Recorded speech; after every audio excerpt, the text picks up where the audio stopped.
Hi, welcome back to the Praxis Test Prep channel. My name is Tasia. I'm a former high school biology teacher, and today I'm going to walk you through some practice problems for the Praxis exam 5018.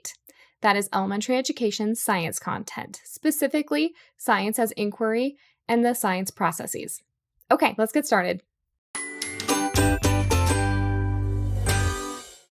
Okay, question number 1. What type of research manipulates variables to measure changes in other variables? So we were looking for something where we are manipulating and other variables. So in experimental research, you do have two variables, one that's going to be your control and one that is going to be the one that you manipulate. In correlational research, this is really about relationships without manipulating any variables. So if you're asked about that, so that's not what our answer is going to be. Empirical research, so this is really observations of phenomenon. So observations of, let's say that there's a happy music that's being played and then sad music, observations of those two experimental groups. So that's not our correct answer. Descriptive research is exactly what it sounds like, is descriptions of phenomenon. So we are left with A, experimental research being our correct answer.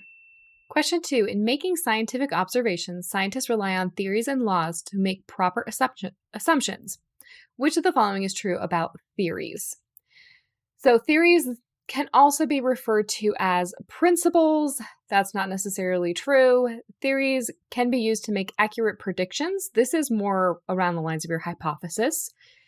Theories are infallible and are always accurate or correct. That's not true. Theories can be modified if new evidence is found. This is really the foundation of theories, is that we modify these theories when new evidence is found. So that's our correct answer. Question 3. In making diluted solutions in the lab, which of the following is the best tool to use to make a solution with an exact volume of 100 milliliters? So we need to look for the inaccuracies of each of these. So our beaker has a plus or minus accuracy of 5 milliliters. That's not so great. Our graduated cylinder is a little bit better. It has a plus or minus accuracy of 0.5 milliliters to 1 milliliter, so a little bit better. The Erlenmeyer flask is similar to that beaker in that it has an accuracy of 5 milliliters. And the volumetric flask has an accuracy that's the highest accuracy of plus or minus 0.1. So if we want the best tool, that's D, the volumetric flask. On to our last question. An experiment that produces consistent results that do not match the target value would be described by what terms? So we are looking at an experiment that has consistent results. So that means that that do not match that target value. Consistent results mean that this is precise. So anything that you're getting consistency is precise. If it doesn't match that targeted value, that means that it's not accurate though.